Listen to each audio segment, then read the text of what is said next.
நம்மள சுற்றி இருக்கிறவங்க நமக்கு ஃபாரா இல்லாம இருக்கலாம். ஆனா, நம்ம உள்ளத்துல இயேசுவ குறிச்சு அறிந்து கொள்ளணும். அவருடைய அன்ப நம்ம வாஞ்சிக்கிறோம் அப்படின்னு சொன்னா, நமக்கு ஒரு ஸ்பெஷல் இடம் அவர்கிட்ட இருக்கு. நம்மள ஹானர் பண்ணுவாரு.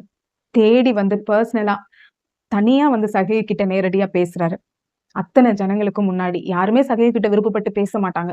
சகேயுனாலே யாருக்குமே பிடிக்காது. அவன் ஒரு பாவியான மனுஷன். அதிகப்படியான வரி வசூலிக்கிறவன்னு சொல்லி, அவன எல்லாரும் புறக்கணிக்கிற இடத்துல எல்லாருக்கும் முன்னாடி எல்லாரும் விரும்புற இயேசு எல்லாருக்கும் பிடிக்கும். அவரு இந்த சகேயு கிட்ட பேசுறாரு. இதுல ஆண்டவர் என்ன வெளிப்படுத்துறார்ன்னா, இந்த உலகத்துக்கு நீ யாரா வேணா இருந்துக்கோ. உன் வாழ்க்கைக்குள்ள கூட நீ பாவியா, நீ எப்படிலாம் நினைக்கலாம் உன்ன குறிச்சு குறைவா. ஆனா எனக்கு நீ ஸ்பெஷல். ஏன்னா, நீ என்ன வாஞ்சிக்கிற, என்ன நீ நேசிக்கிற, என்ன குறிச்சு அறிஞ்சு கொள்ளணும்னு நீ ஆசைப்படுற.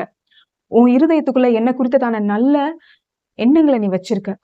ஏசப்பாவ பார்க்கணும். அவர பத்தி நான் தெரிஞ்சுக்கணும். அவரு மத்தவங்களுக்கெல்லாம் இவ்ளோ நன்மைகள் செஞ்சிருக்காரு. எனக்கும் அவர் நிச்சயமா ஏதாச்சும் செய்வாரு.